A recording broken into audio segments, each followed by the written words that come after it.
हम सबको अपने जीवन में तय करना होगा, निर्णय लेना होगा कि हम कैसा जीवन चाहते हैं। हम में से बहुत कम लोग हैं जो इस संबंध में सोचते हैं। ज़्यादातर, दोपहर में भी मैंने कहा था कि ज़्यादातर लोग क्या करते हैं, होश संभाले। वैसे तो बहुत लंबा समय तो बचपने में बीत जाता है, कई साल। खेल ही सब कुछ लगता है, खेल में ही आनंद आता है। माता पिता रोकते रहते हैं कि कुछ पढ़ाई लिखाई में भी ध्यान दो, घर के काम में भी हाथ बटाओ, तो कहाँ ख्याल आता था इसका। और यहाँ ला दे कुर्सी पास में, तो कहाँ से वो ख्याल रहता था। खेल कूद में ही समय बिता देते थे। उसके पश्चात थोड़ा सा बड़ा हो जाते हैं तो पढ़ाई लिखाई में समय बीतता है। बहुत लंबे समय तक के पढ़ते लिखते हैं। और पढ़ने लिखने का एक ही उद्देश्य होता है, कोई अच्छी नौकरी मिल जाए, धन कमाने की अकल मिल जाए, बस। अब पढ़ाई लिखाई पूरी हुई तो धन कमाने के लिए बहुत सारी परीक्षाएं देते रहते हैं। आज भी बच्चों से सुनो, क्या कर रहे हैं बच्चे? कहा साहब कंपटीशन की तैयारी कर रहा हूँ, एग्ज़ाम की तैयारी कर रहा हूँ। मतलब यह है कि नौकरी नहीं मिली तो उनको क्या लगता है, मेरा जीवन बेकार गया। तो ये एक मान्यता है। मतलब बिना नौकरी के वो धन कमाना नहीं जानता है, पैसा कमाना नहीं जानता है, क्योंकि खेतों में तो काम करना उसका मन नहीं है। स्कूलों में समय बिताया, कॉलेज में जाकर के समय बिताया, तो खेत में काम करना उनको कठिन लगता है। तो बहुत सारा समय पढ़ाई लिखाई में। फिर शादी ब्याह जब हो जाती है तो फिर बाल बच्चे, पत्नी, परिवार, यही संभालते संभालते बहुत समय बीत जाता है। ऐसा करते करते बुढ़ापा जर्जरता, फिर बुढ़ापे में भी कुछ करते नहीं बनता है, बहुत सारा समय उसमें चला जाता है। ऐसा लगता है जैसे कोई समय यूं ही बीत गया, उम्र सब धोखे में खोए दियो। कबीर साहब जी ने कहा है, उम्र सब धोखे में खोए दियो। धोखा क्या है? यह करने से मैं सुखी हो जाऊंगा, बहुत सारा धन कमा लूंगा तो मैं सुखी हो जाऊंगा, बहुत बड़ा मकान बना लूंगा तो सुखी हो जाऊंगा, घर में एक बड़ी सी गाड़ी 4 पहिए की आ जाएगी, 1 2 जितनी भी गाड़ियां, तो मैं सुखी हो जाऊंगा। शादी हो जाएगी, बच्चे हो जाएंगे, मैं सुखी हो जाऊंगा। यही सब मन में सोचते रहता है और ऐसा लगता है जैसे सुख उससे दूर चला जाता है। उसी प्रकार से जैसे क्षितिज, क्षितिज समझते होंगे, किसी मैदान पर चले जाओ तो जहाँ ऐसा लगता है कि आकाश और पृथ्वी दोनों मिले हुए हैं, आकाश ऐसे पृथ्वी से मिला हुआ है, उसे कहते हैं क्षितिज। आपको क्या लगेगा, अभी 2 किलोमीटर यदि चलूँगा तो आकाश को छू जाऊँगा। जब वहाँ तक पहुँचते तो लगता है और आगे, अच्छा और पहुँचते तो और आगे, कभी हाथ नहीं आता वो। ऐसे ही सुख है। जैसे छोटे छोटे बच्चे होते हैं ना, तितली को पकड़ना चाहते हैं, टिड्डा जिसे आप लोग फुफुंदी कहते हैं, तो जैसे पकड़ने के लिए गए फुर से उड़ गया, फिर वहाँ गए फिर उड़ गया, फिर वहाँ गए फिर उड़ गया, हाथ नहीं आता है। ऐसे ही मन में क्या होता है, ऐसा हो जाएगा तो मैं सुखी हो जाऊंगा, वो हो जाएगा तो सुखी हो जाऊंगा। अंत में क्या होता है, सुख जीवन भर नहीं मिलता है, जीवन भर। अच्छा, आप लोगों को लगता है नहीं मिलता तो है। अच्छा बताओ, कितने किलो सुख बटोर के रखे हो, इकट्ठा करके रखे हो? जैसे आप अपने घरों में कपड़े, बर्तन, सोना, चांदी और अन्न इत्यादि सब संग्रह करके रखे हैं, आपके घर में ऐसा कोई है जहाँ पर कोई बॉक्स हो, कोई अलमारी हो जिसमें सुख इकट्ठा करके रखे हों? नहीं। सुख कोई वस्तु नहीं है जिसे आप इकट्ठा करके रख सकें। सुख मन की दशा है, सुख मन की दशा है, लेकिन मन की दशा को ठीक करने का काम किया नहीं गया। बाहर केवल भौतिक पदार्थों को ही बढ़ाने में लगे रहे, व्यवस्थित करने में लगे रहे, बाल बच्चों की परवरिश करके उन्हें काम लायक बनाने में लगे रहे, उनकी व्यवस्था करने में लगे रह गए, और अंत में जिसके लिए जीवन मिला वह रह जाता है। आखिर किसी से पूछो क्यों पढ़ते हो, गुरुदेव जी पूछा करते थे। क्यों कमाते हो? खाने के लिए। अच्छा, क्यों खाते हो? जीने के लिए। क्यों जीते हो?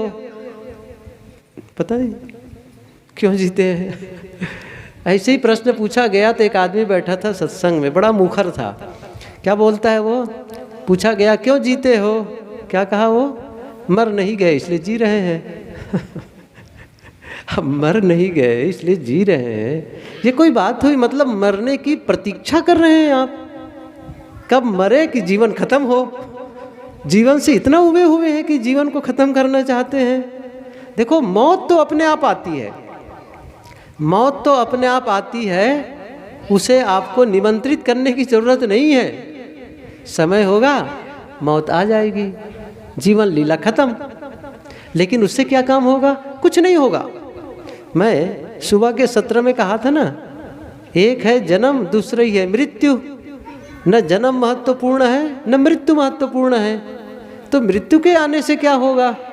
कुछ नहीं, बस शरीर अलग, आत्मा अलग, बस यही हुआ। उससे कोई काम थोड़ी होता है। काम होता है जीते जी जीवन का निर्माण करने से। कबीर साहब जी ने कहा है ना, जियत न तरेउ मुए का तरिहो, जीते ही जो न तरे, गई परतीत कीन जिन जासो सोई तहां अमरे। जीते जी, अभी ये जीवन मिला है, अभी जीते जी काम होना है।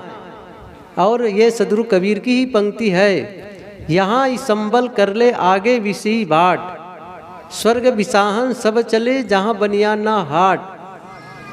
जिन जिन संबल ना कियो अस्पुर पाटन पाए, झाल परे दिन आथ ये संबल कियो न जाए। मेरी बातों पर थोड़ा सा ध्यान देंगे तो ये बातें बिल्कुल साफ हो जाएंगी कि हम कर क्या रहे हैं और होना कैसे चाहिए। और यदि आप चाहें तो बदलाव कर सकते हैं। जैसे साहब ने कहा संबल, जिन जिन संबल ना कियो अस्पुर पाटन पाए। संबल समझ रहे हैं ना? संबल समझ रहे हैं? संबल कहते हैं राह खर्च को, गुजराती में कहते हैं भाथू, यहाँ कहते हैं संबल। कबीर साहब जी ने संबल कहा है। उसको मैं सरल भाषा में बताऊं, जब आप कहीं तीर्थ यात्रा में जाते हैं, दूर कहीं घूमने फिरने जाते हैं जहाँ पर सप्ताह भर 15 दिन का समय लगना है, तो रास्ते में जो खाने पीने की व्यवस्था करते हैं, रास्ते के लिए कुछ रोटी पीठा बना के चलते हैं ना, और कुछ लेकर के सामान चलते हैं, तो वो क्या है? संबल है। संबल कहाँ इकट्ठा करेंगे? घर में। तो साहब क्या कहते हैं? जिन जिन संबल ना कियो अस्पुर पाटन पाए। पुर कहते हैं गांव को, पाटन कहते हैं बाजार को। यह शरीर जो मानव का मिला है, यही संभव है संबल इकट्ठा करना। और सत्संग रूपी बाजार, सौदा यही खरीद लो, यही सौदा खरीद लो और इकट्ठा कर लो। जमा पूंजी, वो क्या है? संबल। यदि संबल इकट्ठा नहीं किया, अर्थात मानव जीवन को स्वस्थ रहते रहते, मानव जीवन में स्वस्थ रहते रहते, देखिए साहब ने ये भी कहा ना, झाली परे दिन झाली परे दिन आथिए संबल कियो न जाए। झाली पड़ना, झोला पड़ जाना। जैसे शाम हो गई, कोई बाजार सौदा खरीदने जाए तो दिन रहते रहते जाना चाहिए ना। अब जब गए तो अंधेरा हो गया, सब दुकानदार अपना अपना सामान बेच लिए हैं। अब जाके कहते हैं मुझे 2 किलो आलू दे दो, वो कहता है ख़त्म हो गया।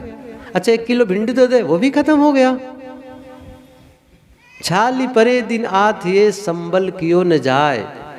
ऐसे ही जब शरीर का बुढ़ापा आ जाता है, जर्जर हो जाता है, एक समय होता है जब शरीर में शक्ति होती है, शक्ति होती, इंद्रियां शक्तिवान होती है। आप बढ़िया सोच सकते हैं, काम कर सकते हैं, सब कुछ बढ़िया कर सकते हैं, लेकिन उस समय को कहाँ लगा दिए? केवल भोगों में, केवल प्रपंच में। उसी समय में थोड़ा सा समय निकाल करके कुछ सद्गुणों का संग्रह कर लेते, कुछ मन में साधना करके, जीवन में साधना करके मन को सुंदर बना लेते। लेकिन वह काम किया नहीं गया। मन की सुंदरता के लिए प्रयास नहीं किया गया, केवल शरीर की सुंदरता के लिए, घर मकान की सुंदरता के लिए, बाहरी सुंदरता के लिए प्रयास किया गया। मेरा मन भी सुंदर हो, मेरा जीवन भी सुंदर हो, इसके लिए प्रयास नहीं किया गया। कभी अकेले में कभी अकेले में बैठने का अवसर ही नहीं निकाले। अकेले बैठो, थोड़ी देर अच्छी पुस्तकों को पढ़ो, थोड़ा ध्यान करो, थोड़ा चिंतन करो, आत्मनिरीक्षण करो, अपने गुण दोषों की परख करें। मेरे में कौन कौन से दोष हैं, ख्याल ही नहीं करेंगे तो कैसे बनेगा? मैंने कहा था ना, जीवन अपने आप नहीं बदलता है, जीवन को आप बदलते हैं। अपने आप नहीं बदलता है कि आप ये चाहेंगे कि अपने आप बदल जाए, अपने आप नहीं बदलता है ये। हाँ, अपने आप खराब हो सकता है, ये ध्यान दीजिए, अपने आप वो खराब हो सकता है, लेकिन अपने आप सुंदर नहीं होता है। जैसे सुबह स्नान करते हैं और शाम को लौटते हैं काम धाम करके, तो पूरा पसीना, धूल और पसीना से शरीर मैला हो जाता है, कपड़े मैले हो जाते हैं। तो शरीर का मैला होना अपने आप हुआ, कपड़ों का मैला होना हुआ अपने आप हुआ, लेकिन अपने आप साफ नहीं होता है। न कपड़े अपने आप साफ होते हैं, न शरीर अपने आप साफ होता है, न आपका मकान अपने आप साफ होता है, साफ करना पड़ता है। ऐसे ही मन अपने आप गंदा हो जाता है, लेकिन अपने आप साफ नहीं होता, साफ करना पड़ता है। वो साफ करने का काम आप और हमें करना पड़ेगा। कैसे करना पड़ेगा? मैंने बताया ना, आप साहब ने जैसे कहा, अंदर झाड़ू दे के कूड़ा दूरी बहाओ, अंदर झाड़ू दो, कूड़े को बाहर करो। तो अंदर में कचरा, अच्छा कैसे, ये भी बता दूं थोड़ा सा। आप कहेंगे कि कहाँ कचरा है अंदर में? कचरा कैसे है? आप अपने घर में हैं, परिवार के बीच हैं, आप काम में गए, लेकिन आपके ही अपने लोग, चाहे वो बेटा हो, बेटी हो, पत्नी हो, पति हो, भाई हो, कोई ऐसा है, किसी से कभी कोई गलती हो गई, बड़ी गलती हो गई, और आपके मन में क्या हो गया, उसने ऐसी गलती क्यों कर दी? मन उलझ गया, मन झुंझला गया, मन अशांत हो गया। ये अशांत होना यही कचरा है, मन का उद्वेगित हो जाना यही कचरा है। कचरा का मतलब जिसको आपको बार बार सोचना पड़ रहा है। किसी, थोड़ा सा घुमाओ, मेरे तरफ ज़्यादा हो गया कि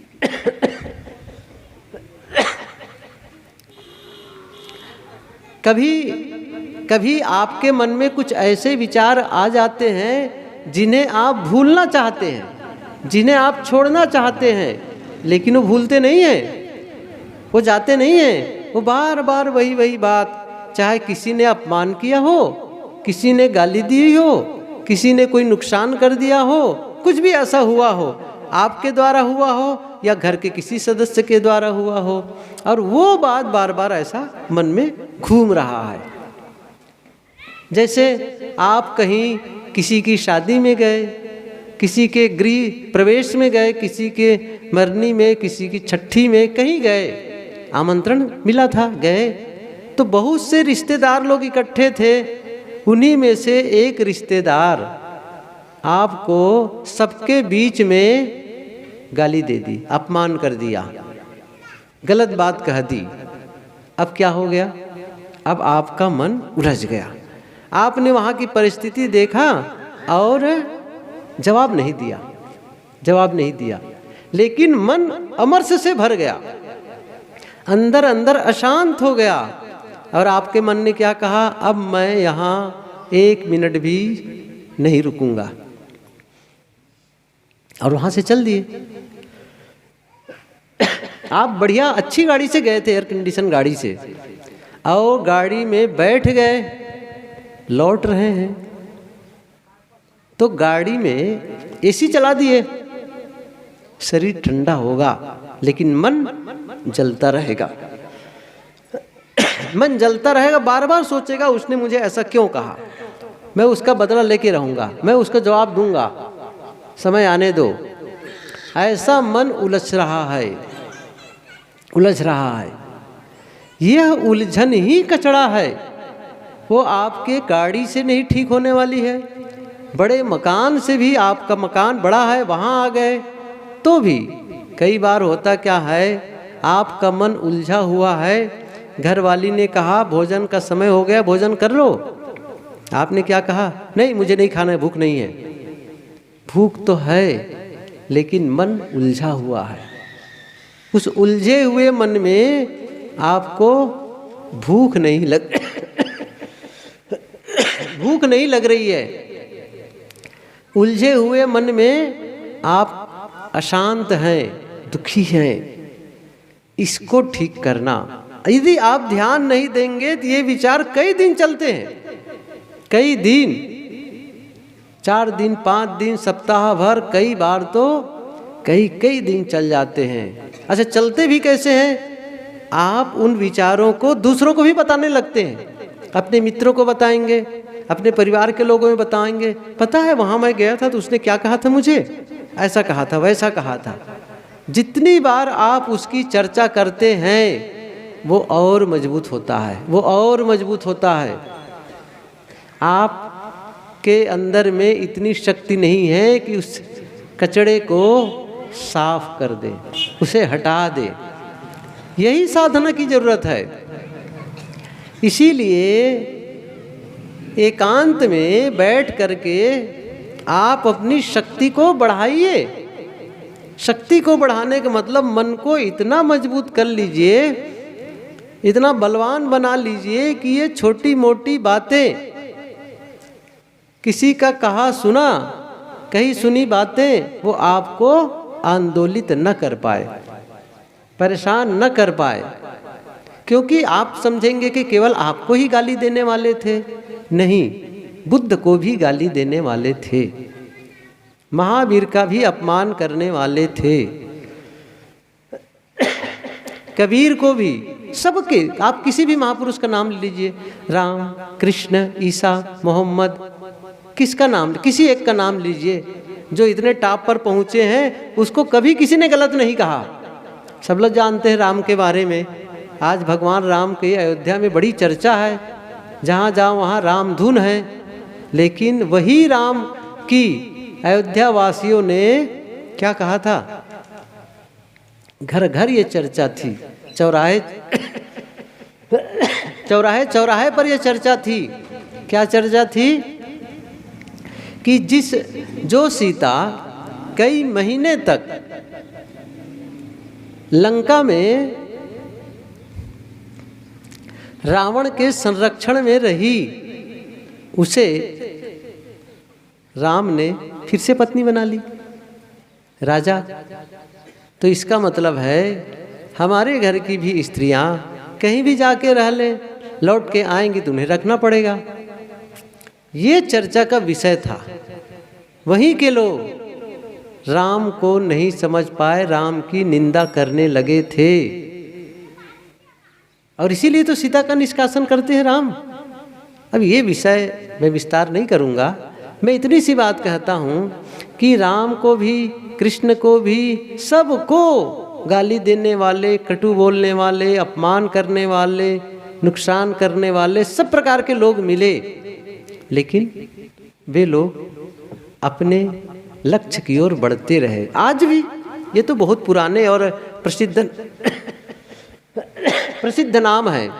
आज जिन्हें आप सफल मानते हैं, जो अभी हैं, चाहे वो राजनीति के क्षेत्र में सफल हों, खेल के जगत में सफल हों, व्यापार में सफल हो, चाहे वह संगीत में, गायन में, किसी भी क्षेत्र में जो सफल हुए हैं, उनके ऑटोबायोग्राफी पढ़ के देख लो, गांधी जी के बारे में पढ़ के देख लो, किसके भी बारे में पढ़ के देखो तो पता चलेगा कैसे कैसे उनका विरोध किया गया। लेकिन विरोधियों के प्रतिक्रिया में, विरोधियों के से लड़ने के लिए उन्होंने अपने समय और शक्ति को खर्च नहीं किया। उनका अपना लक्ष्य था, उस लक्ष्य की ओर बढ़ते रहे। हम लोग ऐसा नहीं करते। हम लोग छोटी छोटी बातों को लेकर के उलझते रह जाते हैं और अपने समय और शक्ति को बर्बाद करते चले जाते हैं। मैं कह रहा था कि अभी अवसर है सद्गुणों का समुच्चय, गुणों का, वो जरूरी है, वो जरूरी है। मौन और शांत रहने का अभ्यास करो, विनम्र और धैर्यवान होने का अभ्यास करो। नहीं करते हैं, इसीलिए तो दिन भर जीवन में लड़ाई झगड़े बने रह जाते हैं। सब कुछ होते हुए भी आदमी उलझा उलझा जीता है। नहीं, ऐसा नहीं है। आप में शक्ति और सामर्थ्य है। आप अपने जीवन में बदलाव करके जीवन को सुंदर और सुखमय बना सकते हैं। मैंने कहा था ना, आप निर्णय ही नहीं करते। हम सभी तय नहीं करते कि मुझे कैसा जीवन चाहिए। पहले तय कर लो। जैसे आपको मकान बनाना होता है तो क्या करते हैं? मकान बनाने के पहले मकान का नक्शा बनाते हैं। गांव के कम से कम, जैसे कोई आर्किटेक्ट है, उनके पास न भी गए, जो नक्शा कागज़ में डायग्राम बनाते हैं, ब्लूप्रिंट निकालते हैं, तो भी कुछ जानकार लोगों से पूछ लेते हैं, भाई ये कैसे बनाएं इसको, मकान को, मुझे इतने कमरे का चाहिए। तो आप पहले अपने दिमाग में सोच लेते हैं, लोगों से सलाह लेते हैं और एक नक्शा बना लेते हैं। इतने कमरे, यहाँ बरामदा, यहाँ शौचालय बाथरूम, यहाँ किचन, यहाँ स्वागत कक्ष मिलने जुलने वालों के लिए, ये सब कुछ तय कर लेते हैं। अब जब नक्शा बना लेते हैं तो नक्शा के अनुसार मकान बनता है, नक्शा के अनुरूप मकान बनता है। तो आपने चूंकि नक्शा सोच समझ के बनाया है और वैसा मकान बन गया, तो ऐसे मकान में रहने में आपको आनंद आता है, अच्छा लगता है। लेकिन आपने नक्शा बनाया नहीं, बस यूं ही किसी मिस्त्री को पैसे दे दिए और कह दिया एक मकान बना देना। अच्छा, वो भी मिस्त्री नौ सीखवा, नया मिस्त्री बना, पैसे के लोभ में वो भी ठेका ले लिया और ऐसा मकान बनाया जिसका कोई नक्शा भी ठीक नहीं, और उसमें जो सामान लगाया, बिल्डिंग मटेरियल, वो भी ठीक नहीं। तो आप उस मकान में जब रहने जाते हैं तो बहुत पछताते हैं, क्योंकि आपको क्या लगता है, देखो ना दरवाज़ा कितना छोटा बना है, हर बार सिर झुका के जाना पड़ता है।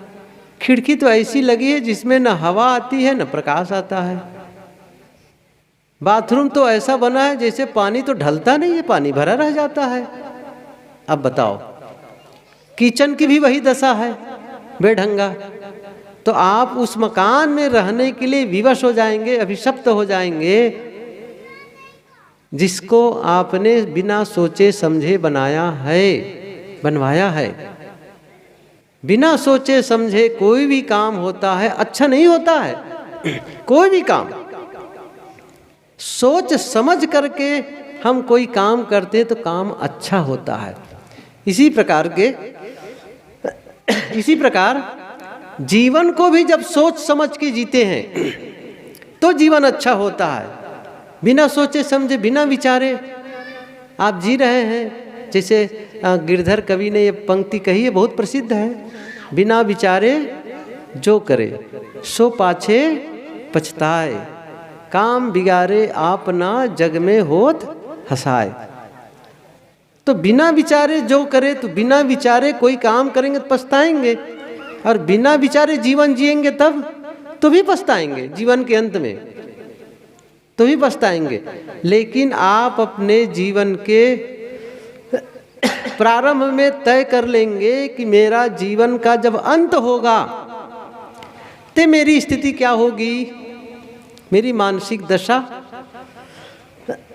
मेरी शारीरिक दशा, मेरी पारिवारिक स्थिति, मेरी आर्थिक स्थिति ये कैसी होनी चाहिए, मेरा मकान कैसे होना चाहिए। प्रारंभ से ही काम करना शुरू कर दो। अपनी शक्ति को, अपने समय को उसके लिए लगाओ, तो ही तो सफलता मिलेगी। आप जब कोई चीज़ को निर्धारित नहीं करेंगे, जैसे कोई आदमी को कोई आदमी हो और घर से निकले, अब वो कहीं जाना है तय नहीं किया है। वो कबीर साहब जी ने कहा है, नाव न जाने गांव का भूला मार्ग जाए, काल गड़ेगा कांटा अगमन खसी कराए।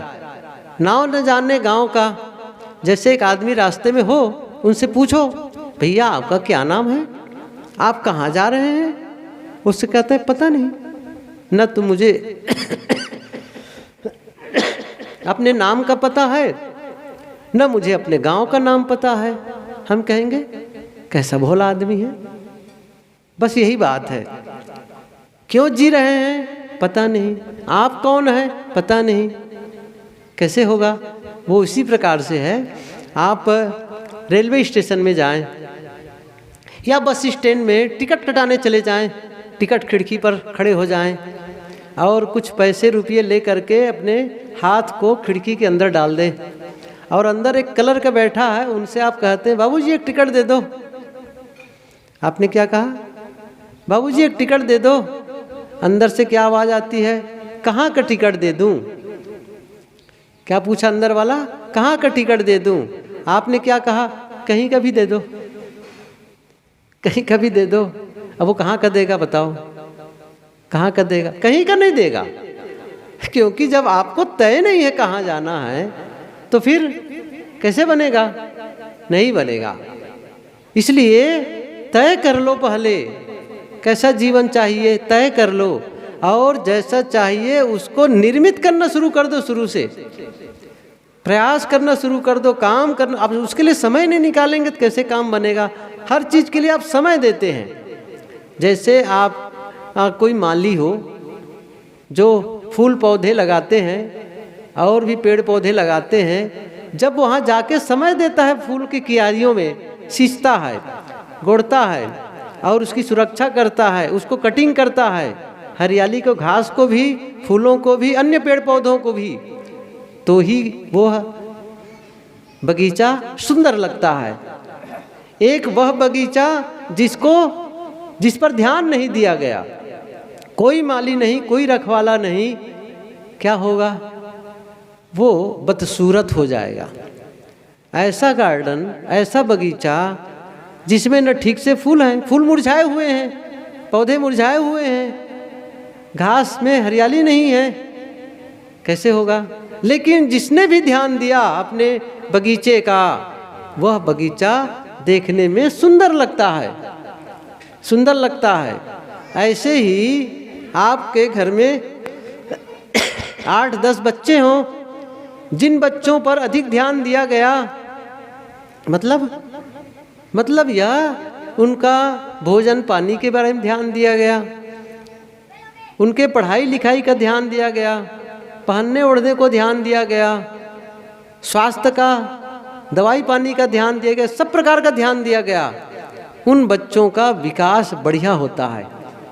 और जिन बच्चों के बारे में कोई ध्यान नहीं दिया गया, चाहे जब खाएं, चाहे जितना पढ़े न पढ़े कोई मतलब नहीं है, स्वास्थ्य चाहे जैसा हो, पहनावा ओढ़ावा कोई ख्याल नहीं है, उन बच्चों का विकास नहीं होता है, कोई बढ़िया विकास नहीं होता है। इसी प्रकार जब आप अपने जीवन को ध्यान देते हैं तो जीवन बढ़िया होने लगता है, लेकिन जीवन को ध्यान नहीं देते हैं। और मैंने कल सुबह के सत्र में कहा भी था, जीवन को ध्यान देने का मतलब है आप कैसे बोलते हैं इसको ध्यान दीजिए, आपके मुंह से कैसे शब्द निकलते हैं। आपको पता भी नहीं, कई बार तो गाली निकालते रहते हैं छोटी छोटी बातों को लेकर के, अब अपने ही लोगों के बीच में अपने ही बाल बच्चों को गाली देते हैं। घर में बहू बेटियां हैं और आपके मुंह से गलत शब्द निकल रहे हैं। इतना भी होश नहीं है कि घर में और भी लोग हैं, गाली नहीं निकालना चाहिए, बस बोले चले जा रहे हैं। थोड़ी भी कोई मन की प्रतिकूल बातें हुई, आपके मुंह से गलत शब्द निकल गया। लेकिन जो आदमी ध्यान देता है वह अपने शब्दों में सुधार कर लेता है। क्या सोच लेता है, मुझे ऐसे शब्दों का प्रयोग नहीं करना है, क्योंकि ये शब्द असभ्यता के लक्षण है। गाली का निकलना असभ्यता के लक्षण है।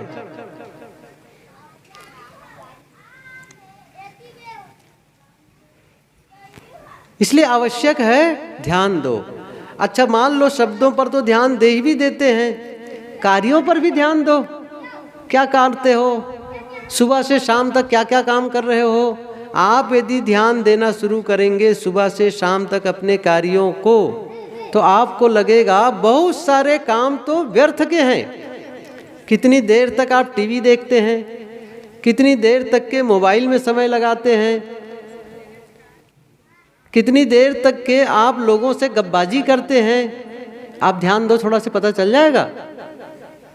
कितना समय आप आलस में बिता देते हैं, आप ध्यान दो, पता चलेगा। तब लगेगा मैं तो मोबाइल में अनावश्यक बहुत समय दे दिया, टीवी देखने में समय बर्बाद कर दिया, और वह देखा जो मेरे जीवन के लिए उपयोगी नहीं है। आप जब कब ध्यान देंगे तो पता चलेगा। आप ऐसी चीज़ों को देखने लगते हैं काफ़ी समय तक जिसका जीवन में कोई उपयोग नहीं है, चाहे मोबाइल हो चाहे टीवी। अखबार आ गया घर में, या बाहर कहीं किसी दुकान पे जाके बैठे हैं, अखबार पढ़ रहे हैं, आधा घंटा पौन घंटा घंटा भर, क्या मिलेगा उसमें? कुछ नहीं मिलने वाला है। आपके जीवन के लिए कोई काम लायक चीज़ नहीं मिलने वाली है। वही राजनीति की लड़ाई झगड़ा, वही देश का उथल पुथल, सब यही सब चलता रहता है। और वही सब चीज़ें आप अपने दिमाग में इकट्ठा करते चले जाते हैं। जब आप अपने कार्यों को ध्यान देते हैं तो लगता है कि मेरा बहुत सारा समय व्यर्थ के कामों में चला गया, और आप चाहें तो उस समय को बचा करके अच्छे कार्यों में लगा सकते हैं। उतने ही समय में अच्छी पुस्तक पढ़ सकते हैं, उतने ही समय में आप सत्संग सुन सकते हैं। आजकल तो मोबाइल में भी सुविधा है, आजकल मेमोरी कार्ड है, तो उतने में आप अच्छे कार्य कर सकते हैं। या घर का ही कोई काम कर सकते हैं, बच्चों के साथ खेल सकते हैं, बच्चों को पढ़ा सकते हैं, घर में माता पिता है उनके साथ बैठ कर के बातचीत कर सकते हैं, कोई ज़रूरी काम घर में बचा हो उसको पूरा कर सकते हैं। लेकिन करते क्या हैं लोग, घर का ज़रूरी काम बचा रहेगा वो नहीं करेंगे, मोबाइल में घंटों समय बिताएंगे। आप देख लीजिए आसपास के लोगों को, टीवी में घंटों समय बिता देंगे। आजकल अब तो नए बच्चों की बात अलग है, सब लोग ऐसी ऐसी चीज़ें देखते रहते हैं जिसका कोई मतलब ही नहीं है। मैं ये कह रहा था, जब आप अपने कार्यों पर ध्यान देने लगते हैं तो कार्यों में सुधार होने लगता है। शब्दों पर ध्यान देते हैं तो शब्दों पर सुधार होने लगता है। ऐसे ही आपके विचारों पर ध्यान देते हैं, ये थोड़ा और ऊपर लेवल की बात है और सूक्ष्म है। आप अकेले बैठ करके क्या सोचते रहते हैं? ध्यान देते हैं? नहीं, कुछ भी सोचे चले जा रहे हैं, कुछ भी सोचे चले जा रहे हैं, किसी की भी याद कर रहे हैं, कोई ऐसी बात याद आ गई सोच रहे हैं, बिना मतलब की बातें सोचे चले जा रहे हैं। समय की बर्बादी, शक्ति की बर्बादी। आपको क्या सोचना है? हमें सोचना नहीं सिखाया गया है, हमेशा ध्यान दीजिए। क्या कहा मैं? हमें शुरू से ही चलना सिखाया गया, खाना पीना सिखाया गया, पढ़ना लिखना सिखाया गया, पहनना ओढ़ना सिखाया गया, सोचना नहीं सिखाया गया। कैसे सोचें? जो जीवन के लिए सबसे ज़्यादा महत्वपूर्ण है, सबसे ज़्यादा वही भर नहीं सिखाया जाता है। सिखाएंगे कहाँ से? खुद नहीं जानते हैं कैसे सोचें। कैसे सोचें? जो अपने सोच पर नियंत्रण करना जाना, वो अपने जीवन पर नियंत्रण करना जाना, ये असली चीज़ है। तो जब आप ध्यान देंगे तो लगेगा व्यर्थ की बातें मैं सोच रहा हूँ, कोई मतलब नहीं है, इसे छोड़ना है, इसे अलग होना, इससे अलग होना है। इस प्रकार से जब आप ध्यान देते हैं, अच्छा इसके लिए मैंने कहा ना, इसके लिए कोई ज़रूरी थोड़े कि आप पढ़े लिखे हों कि अनपढ़ हों। यहाँ कई लोग ऐसे बैठे होंगे जो कह सकते मैं तो पढ़ा लिखा नहीं हूँ। कोई बात नहीं, पढ़े लिखे ना हो तो क्या हर्जा है? आप बोलते तो हैं ना, करते तो हैं, सोचते तो हैं, बस उसी को ठीक कर लेना है।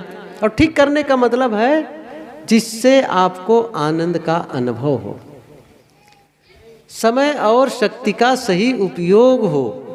वही तभी उपयोग होगा जब आप अपने लक्ष्य की ओर, मैंने कहा था ना, लक्ष्य ही निर्धारित नहीं करेंगे। जीवन का लक्ष्य क्या है? परम आनंद का अनुभव, गहरी शांति का अनुभव। जब आप अकेले में बैठे तो यह देखें मेरा मन शांत रहता है कि अशांत रहता है।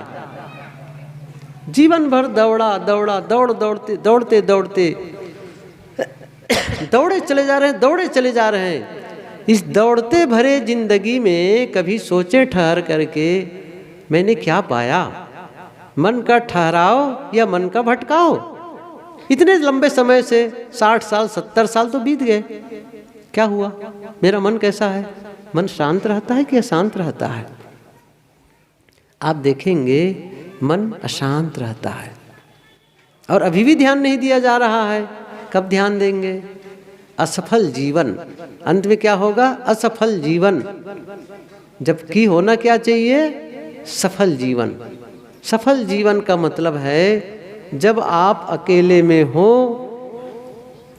और आंखें बंद करके बैठे तो आपका मन शांत, किसी की याद ना आए। किसी की याद आती है तो उनके प्रति प्रेम और मैत्री का भाव जगे, उसका भला हो ये भाव जगे। नहीं तो अकेले में बैठे हैं, मन में दुश्मनी का भाव, बदले का भाव है, ईर्ष्या का भाव है, क्रोध का भाव है, नफरत और घृणा है। कैसे होगा? जैसे लगता है मन में कीड़े कुलबुलाते रहते हैं। गुरुदेव जी कहा करते थे कि स्वर्ग कहाँ है? स्वर्ग और नरक कहीं अलग नहीं है कि कोई लोकांतर, जैसे हमारी ये धरती कहते ना, स्वर्ग नरक और ये धरती है, नहीं है। इस धरती के अलावा न कहीं स्वर्ग है न कहीं नरक है। कहाँ है स्वर्ग?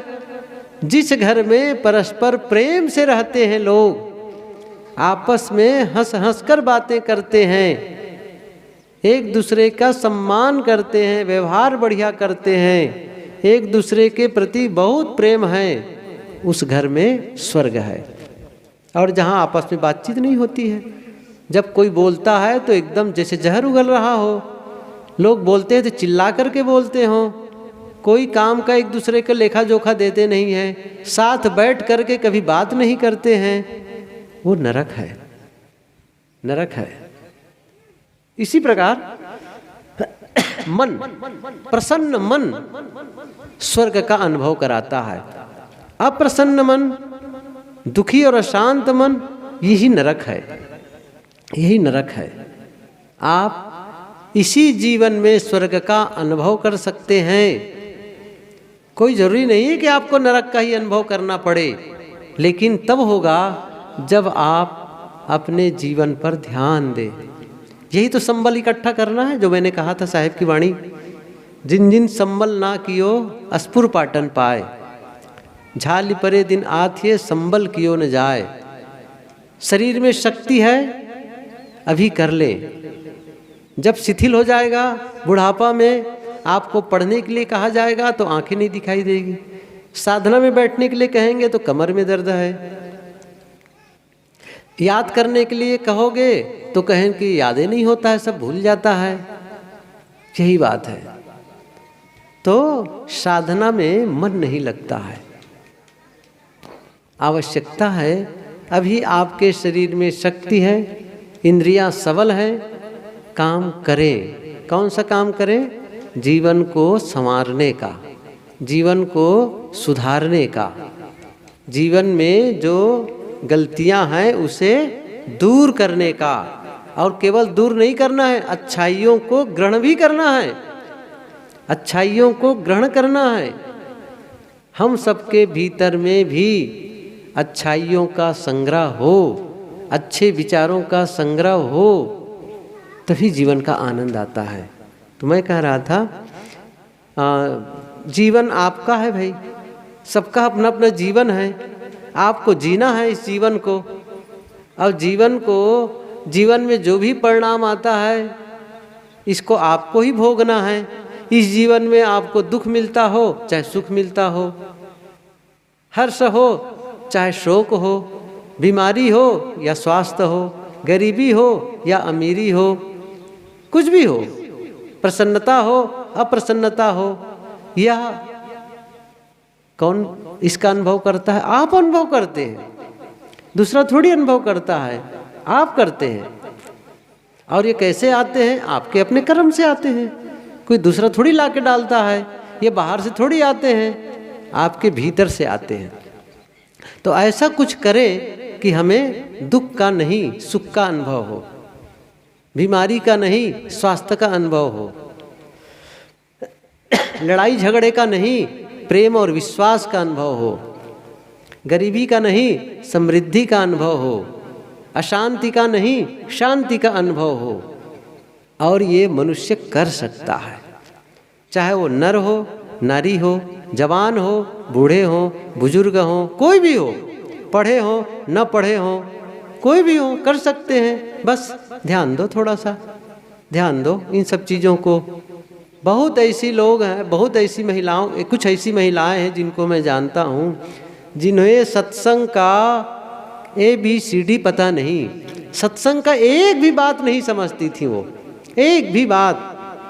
जब गुरुदेव जी के प्रवचन होते थे तो वो दोनों, वो जो बैठ करके महिलाएं हंसती रहती थी, अकेले आदमी बोला चला जा रहा है बिना कोई दूसरा बोले। उनको बड़ा आश्चर्य लगता था, अकेले कैसे बोले चला जा रहा है, उसको कोई बात समझ में नहीं आती थी। लेकिन सत्संग में आती रही और अब सत्संग की बातें समझ में आती है। जीवन बदल गया उन लोगों का। अभी इलाहाबाद में ही मिले थे वो लोग, वार्षिक अधिवेशन में आए थे। वो बहुत अच्छी बात बता रहे थे कि साहब इतने दुर्गुण थे जीवन में, इतने दुर्गुण थे, अवगुण थे। बहुत छोटी उम्र से तो हम सिगरेट पीना शुरू, बीड़ी तंबाकू खाना शुरू कर दिए थे, शराब पीना शुरू कर दिए थे, अंडा मांस मछली तक पाते नहीं हैं, सारे अवगुण जीवन में थे। लेकिन गुरुदेव जी का एक प्रवचन सुने, और ऐसा नहीं है कि इसको 2 दिन 3 दिन में छोड़े, बस उसी दिन छोड़ दिए सब। भगत हैं, उनके घर हम लोग भी जाते हैं, कभी भोजन भी करते हैं। गुरुदेव जी भी उनके घर में, झोपड़ी है, बहुत साधारण सी झोपड़ी, ऐसी पत्र छा करके, वहाँ गुरुदेव जी भी जाकर के उनके घर भोजन किए थे। मतलब यह है आदमी बदल सकता है, मैं ये कहना चाहता हूँ। बदल सकते मतलब जिनको सत्संग की बातें समझ में भी नहीं आती थी, लेकिन सत्संग से जुड़े रहे, उनका भी जीवन बदल गया। आप सोचेंगे भाई जैसा चल रहा है चलने दो ना, मैं क्या कर सकता हूँ, ऐसा नहीं चलता है। आप भगवान भरोसे बैठे रहेंगे, भाग्य भरोसे बैठे रहेंगे तो जीवन नहीं बदलेगा। आपको किसका भरोसा करना है? खुद का। सदगुरु ने कहा है, करु बहिया बल आपनी, छाड़ वीरानी आस, जाके आंगन नदिया बहे, सोकस मरे पियास। अपने बाहुबल की भरोसा करो, अपनी शक्ति का, क्योंकि आपके पास शक्ति है, उसका भरोसा करो और आपका जीवन बदल जाएगा। तो कुछ बातें मैंने कही कि आपका जीवन बहुत मूल्यवान है, यह अवसर बार बार मिलता नहीं है। अभी आपके पास अवसर है, जीवन को ध्यान, जीवन के क्रियाकलापों को ध्यान दो और जीवन सुंदर होगा, सुखमय होगा, आनंदमय होगा। आप सबको बहुत बहुत धन्यवाद। मैं अपनी वाणी को यहीं पर विराम देता हूँ।